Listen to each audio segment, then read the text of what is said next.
tal? ¿Cómo les va? Bienvenidos otra vez a un espacio geográfico. En esta ocasión contamos nuevamente con la presencia de Luciano Schwinn, que es licenciado en Relaciones Internacionales y que pertenece al grupo Nomos, Filosofía y Pensamiento Estratégico, el cual nos va a responder unas pequeñas preguntas que le vamos a hacer para poder comprender un poco las tendencias actuales de la geopolítica y romper un poco los imaginarios y mucha de la vulgata que anda dando vueltas respecto a nuevo orden mundial, nueva guerra fría y muchos neos que andan por ahí. Así que bueno, bienvenido Luciano. Agradecido nuevamente por tu participación y si te parece, arrancamos con la entrevista. Dale, bárbaro. Bueno, gracias Rodrigo por la invitación nuevamente. Una pregunta que me parece interesante. ¿Por qué cuando algunos hablan en la actualidad de un mundo tripolar, hay mucha teoría que es el nuevo mundo tripolar, el nuevo mundo multipolar, resulta difícil poder verlo de forma manifiesta en el sistema internacional actual? Bueno, yo creo que la dificultad que radica antes que nada en definir, ¿no?, qué es un polo. Porque siempre se habla de polaridad, pero primero hay que terminar por definir a qué nos referimos cuando hablamos de polo, ¿no? ¿Qué es lo que constituye a la polaridad? Y acá radica, creo yo, la primera complicación que tiene esto de poder ver bien la polaridad que existe en el sistema internacional, porque el polo tiene que ver con la medición del poder también, cómo determinamos el poder de una nación, ¿sí? Es decir, es muy difícil medir, por ejemplo, el poder cultural de una nación. Sin embargo, hay distintos tipos de poderes que se pueden medir, que son poderes más duros, materiales, que son medibles, pero por ponerte un ejemplo, podemos hablar del poder económico y podemos decir, tal nación tiene un poder económico de un PBI o de tantos dólares. Sin embargo, lo que no nos va a decir es su forma y su estructura, digamos, productiva y su tipo de economía. Cuestiones que no se miden. Lo mismo que la defensa. Podemos decir que la defensa, Estados Unidos destina ahora no sé cuánto es, un 6% del PBI, no recuerdo exactamente, y no nos va a decir más que el poder militar. Entonces, bueno, lo complicado para determinar la polaridad del sistema es también determinar qué es un polo. Porque, por ejemplo, en lo que es el poder militar también hay otras características, cómo se invierte ese poder, en qué se gasta ese presupuesto de defensa nacional, que son características que hacen a lo esquivo de la medición del poder, ¿no? Y después, por otro lado, cuando hablamos de polaridad, tenemos que primero decir qué es la polaridad, cómo se constituye un polo de poder. Entonces, por un lado tenemos, que sabemos, que es la capacidad, ¿no?, lo que determina, y por otro lado el comportamiento de los estados. Un estado tiene que tener un determinado quantum de poder, por decirlo de alguna manera, pero también tiene que tener la intención de constituirse en un polo de poder. Entonces, si nosotros nos basamos en Estados Unidos o en China, vamos a ver que Estados Unidos, por un lado, tiene un declive, digamos, en su poder económico, que está en posiciones más aislacionistas, ¿no?, en un repliegue interno, y que pareciera que su actitud y sus comportamientos son tendientes a desentenderse un poco de la política internacional. Al menos en el ahora. Ahora, por el otro lado, tenemos el otro gran competidor, que es China.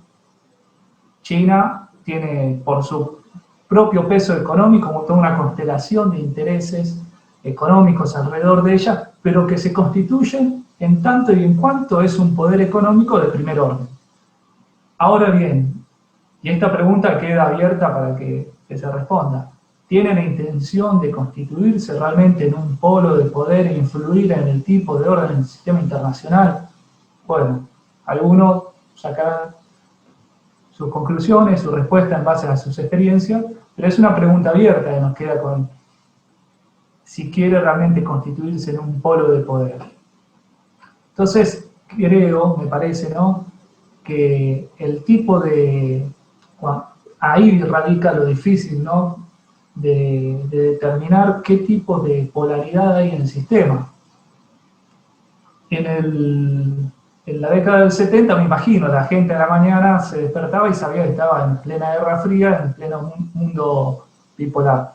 Hoy nos levantamos a la mañana y estamos en un mundo donde no sabemos qué polos de poder terminan constituyéndose, qué potencia es un polo de poder, y entonces surge que algunos hablan de mundo tripolar, mundo bipolar, etcétera, etcétera.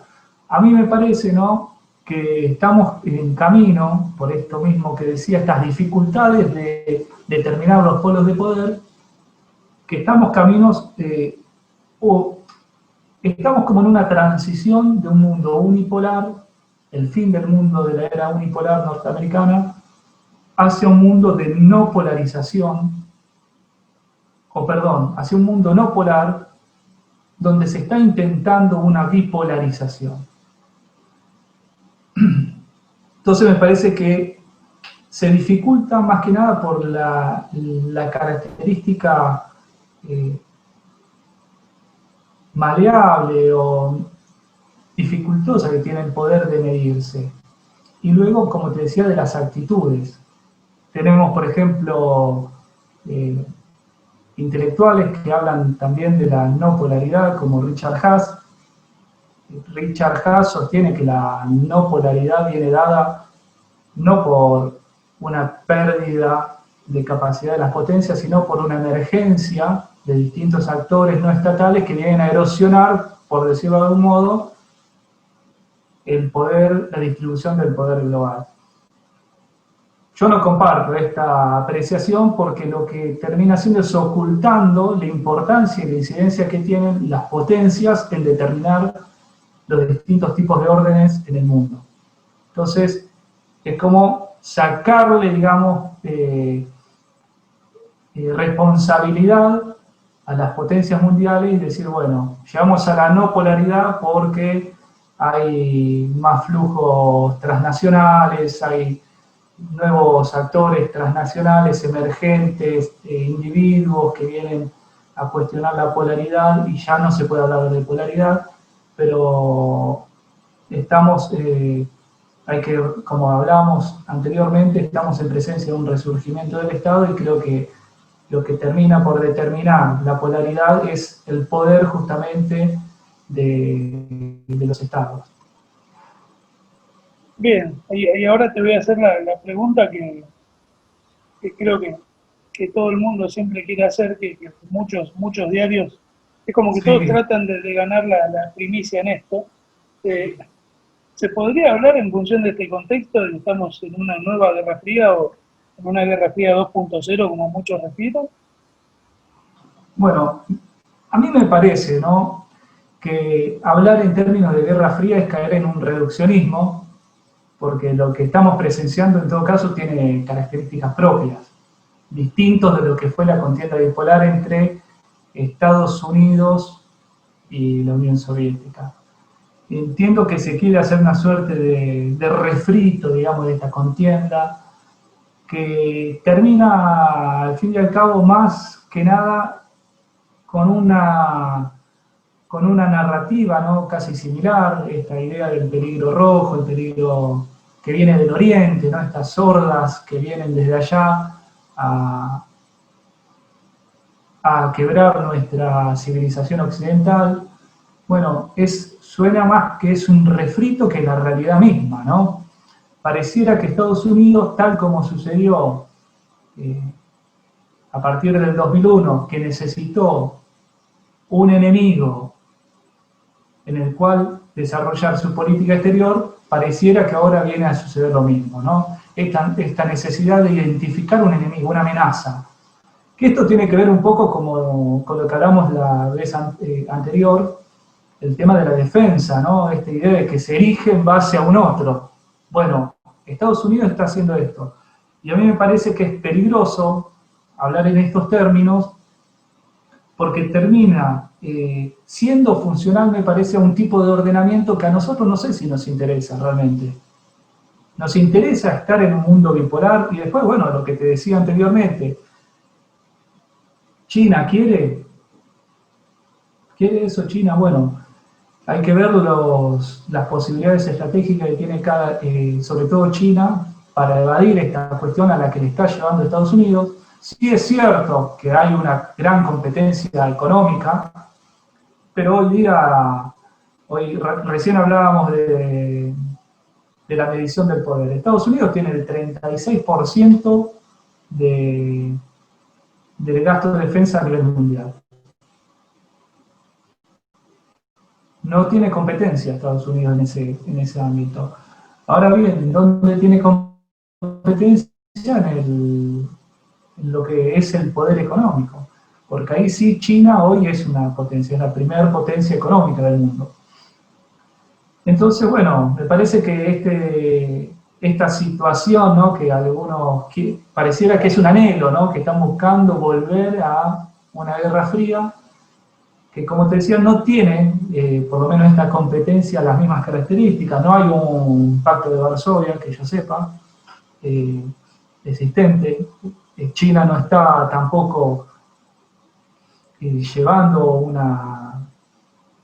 el comunismo a todos lados, al contrario, es la potencia capitalista por excelencia hoy día, es decir, se mueve, en todo caso China compite en el ámbito, en el espacio económico que le brinda Estados Unidos y las potencias anglosajonas, y no veo esa intención que hubo en la Guerra Fría de cambiar los distintos sistemas políticos que no eran acordes a sus intereses, donde Estados Unidos ponía, en vez de democracia, ponía dictadura, donde la Unión Soviética realizaba un movimiento revolucionario en el país, lo financiaba. Bueno, no, si bien seguramente se vayan a dar en algún punto porque la competencia del conflicto siempre existe, no veo que tenga ese cariz ideológico que tenía la Guerra Fría. Entonces, para mí, que termina siendo hablar de Guerra Fría ahora, o Guerra Fría 2.0, no sé cómo lo llaman, me parece que es contraproducente inclusive para nosotros y que es más la necesidad de cierta élite política norteamericana de fundamentarse respecto de un otro. Bien, sí, una especie de nostalgia, ¿no? La búsqueda quizás de la comodidad de levantarse, como decías vos, en ese mundo bipolar y no levantarse sin saber hacia dónde va.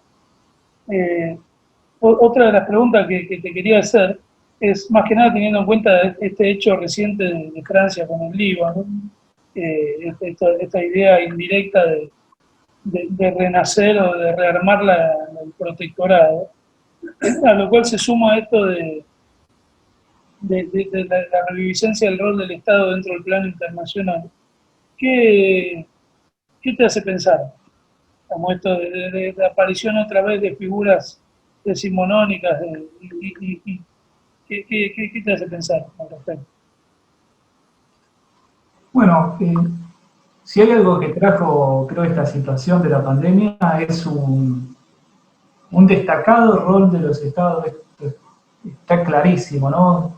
Hasta hace, creo, un año atrás estábamos hablando del fin del Estado prácticamente, ¿no? Se proclamaba que el Estado ya no servía para nada, para dar respuesta. Hoy estamos viendo que salimos todos corriendo a pedirle al Estado respuesta justamente y que actúe y que haga algo. La situación yo creo que se generó, ¿no? Con todo esto es que se vuelve a lo político en algún punto, ¿no? Esta idea de que se había perdido un poco de, bueno, estamos tranquilos en este mundo, bueno, ahora se vuelve el conflicto, vuelve la política, y yo creo que, bueno, esto tiene que ver fundamentalmente con lo que generó la pandemia también, pero que eran causas que ya venían estando desde hace tiempo atrás, y tiene que ver también con cambios en la configuración del sistema internacional, fundamentalmente, que es lo que termina por, de alguna manera, condicionar los distintos comportamientos, resurgimientos de los distintos actores. Porque esto también implica no solamente el resurgimiento, por decirlo así, del rol del Estado, sino también el decaimiento de las organizaciones multilaterales, por un lado. Y quizá veamos, sí, un resurgimiento de aquellas organizaciones que responden a intereses particulares o sectoriales de algunos estados, ¿no? Muy probablemente las ONG cobren un rol inusitado en este panorama que se está gestando en la actualidad. Entonces yo lo que veo, ¿no?, con todo esto, entonces, que por un lado teníamos toda una situación ya persistente, ¿sí?, que la pandemia viene a irrumpir y a acentuar, digamos, a profundizar todas estas cuestiones. Antes mencionábamos también la distribución del poder global, ¿no?, este declive norteamericano, son todas cosas que ya estaban en los asuntos mundiales. El cambio de la actitud norteamericana hacia posiciones, ¿no?, más aislacionistas, que con Trump pareciera ser que es un cambio táctico, pero que hay que ver si de acá a 10 años realmente fue un cambio estratégico de Estados Unidos o si fue solamente una idea de Trump, ¿no? Eso es lo que vamos a ir viendo con el paso del tiempo. Así que entiendo que esta situación se va a ir problematizando, ¿no? Estados Unidos va a ir replegándose, generando un desacoplamiento productivo de China, que es lo que quiere hacer, y todo esto va a llevar también a que la estructura misma del sistema internacional vaya cambiando. Esta estructura, al ir cambiando, también va a ir cambiando y afectando en algún punto percepciones, comportamientos, valores e instituciones internacionales también, instituciones como puede ser el derecho internacional, la diplomacia, etcétera, etcétera. Entonces, bueno, esta nueva configuración que vamos a ver, entiendo yo, es un nuevo reparto, por decirlo de alguna manera, del poder mundial, se va a dar, sí, en algún momento, porque se está dando. China ya es hoy la mayor potencia económica, pero va a seguir, digamos, dentro de las coordenadas ya existentes, es decir, no es que va a haber un cambio de sistema internacional y cambia todo absolutamente, sino que hay un cambio, justamente como decía, dentro de la estructura del sistema internacional, que es lo que termina afectando. Entonces vamos a tener algunas características que van a ir cambiando. Por ejemplo, en relaciones internacionales siempre se habla de que esto es la teoría del realismo estructural, ¿no? Esta idea de que hay una anarquía en el sistema internacional, que es cierto, ¿no? Es decir, no hay un gobierno mundial, hay una anarquía, un no gobierno. Bueno, esta característica se va a ir acentuando. Porque esta anarquía que tiene el sistema internacional per se, antes era mitigada por cierta arquitectura liberal que terminaba dándole dominio a lo político y previsión. Esa arquitectura donde nosotros por ahí nos sentábamos a hablar y delineábamos todo en una organización internacional, hoy no la estamos poniendo en cuestionamiento nosotros, lo pone en cuestionamiento Estados Unidos mismo, a la OMC. Entonces, este aspecto anárquico se va a ir acentuando. ¿Esto que va a generar? Obviamente, que haya más poder de acción, más capacidad de acción en forma unilateral de los estados y que busquen otras maneras de relacionarse y de alcanzar sus objetivos. Pero también esto va a llevar al haber una anarquía, ¿no?, en el centro de decisiones, a que la estructura del sistema internacional termine por acentuándose su característica jerárquica. Es decir, a ver si me explico, lo que va a terminar por condicionar la estructura del sistema va a ser las capacidades de los estados, aún más, es decir, se va a acentuar esa característica jerárquica, porque por más que nos digan que todos los estados tenemos el mismo voz y voto en la ONU y que tenemos la misma igualdad jurídica en el derecho internacional, lo cierto es que en las relaciones internacionales prevalece el poder y se establece un orden jerárquico de acuerdo al poder, del cual dependen obviamente las zonas de influencia, zonas de interés, protectorados, como decías vos. Eso tiene que ver justamente porque lo que va a primar va a ser el poder, esta capacidad que antes por ahí tenía Francia, hoy tiene mayor incidencia en un mundo cada vez más anárquico, más entrópico y que no tiene esa atadura, por decirlo, esa ligadura de las organizaciones internacionales como las tenía antes. Entonces, los actores tienen mayor margen de maniobra en política exterior. Y bueno, yo creo que viene por ahí la mano, pero que al fin y al cabo, en algún tiempo, como suele suceder en las relaciones internacionales, va a tender a un equilibrio nuevamente de los poderes. Por eso entiendo que esto que yo digo que estamos atravesando es una situación de transición, es un interregno hasta una nueva configuración, ¿no? Por eso nos da oportunidades. Por eso cuando hablamos que hay que pensar en términos estratégicos, ¿no? Ahora bien, la pregunta será, ¿no?, en todo caso, la nueva configuración del sistema internacional. ¿Cómo el famoso nuevo orden mundial, que en todos lados se habla del nuevo orden mundial, ahí con el triángulo, el que no lo ve, eso que es la gran pregunta. Es la gran pregunta. Yo entiendo que una nueva configuración mundial, ¿no?, se va a dar más que en torno a un consenso hegemónico, como había sucedido anteriormente con el orden liberal.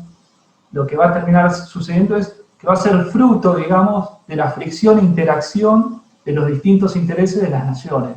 Es decir, se va a volver, por decirlo a un punto, un mundo más realista, en términos de las escuelas de relaciones internacionales.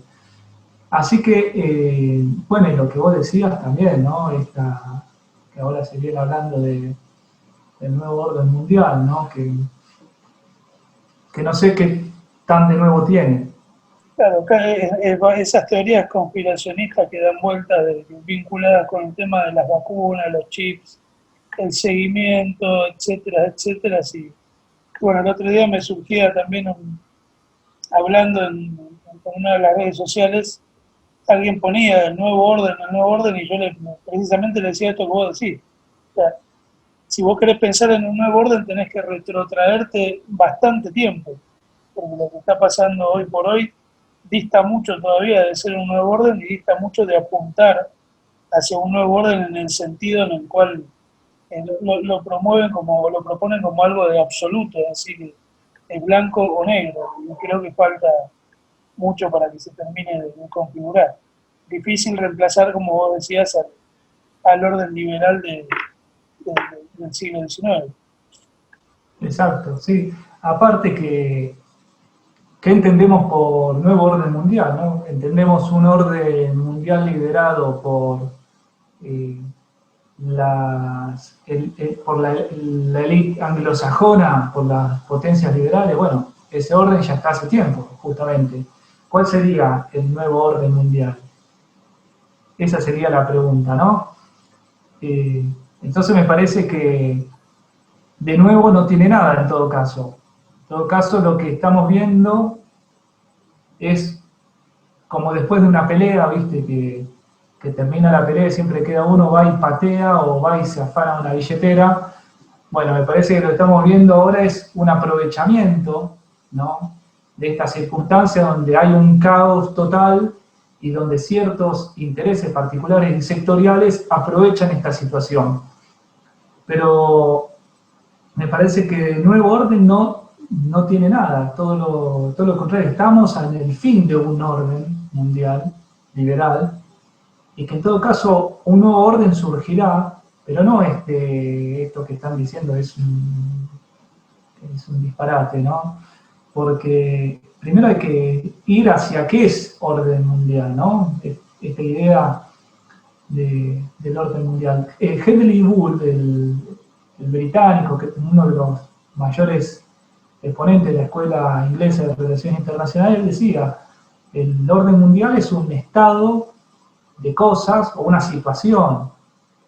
Bueno, hay que ver el panorama internacional. Por eso me parece que estas explicaciones como es la de Richard Haas, que dice que no hay,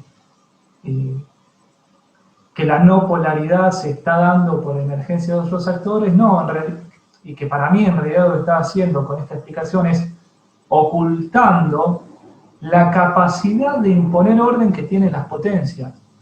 Y vos fijate, ¿no?, qué curioso que estas teorías conspirativas que vienen a surgir ahora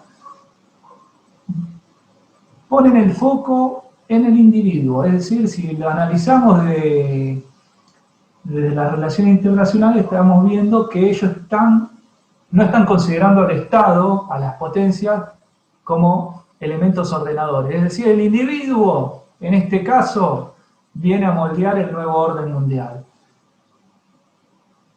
Y para mí esto es hacerle el juego a potencias realmente con intereses concretos, es evadir, es irnos más a una escuela liberal explicativa de las relaciones internacionales, ¿no?, por el sujeto. Bueno, ahora es el individuo el que determina el tipo de orden mundial. No, el tipo de orden mundial se va a determinar siguiendo la escuela realista de acuerdo a la correlación de fuerzas que se den en un tiempo determinado. Bueno, ¿cómo se va a dar? Esa es la gran pregunta. Entonces lo que estamos viendo ahora es, como te decía, un retraimiento del orden liberal, una nueva reconfiguración. Por eso me parece que estas teorías también no explican claramente y terminan en todo caso haciéndole el juego, me parece, a ese viejo orden, a ese orden que está quedando viejo y que terminan parece como aferrándose, que no se vaya esto, que no se vaya, quedémonos acá con estas explicaciones, buscan explicaciones que no tienen ningún sentido, ¿no? Esto no implica quitarle méritos ni intenciones a personalidades como Bill Gates o Soros, que tienen, como te decía, intereses particulares, sectoriales muy marcados, pero es hacer del individuo una explicación del sistema internacional y del orden que no corresponde. Bien, bien, me parece clarísima la respuesta en ese sentido. Es decir, bueno, podemos dejar a las teorías conspirativas que sigan elucubrando tranquilamente. Va a faltar un largo rato y no va a ir por ese lado, seguramente. Así que bueno, te agradezco nuevamente la participación y gracias por la respuesta.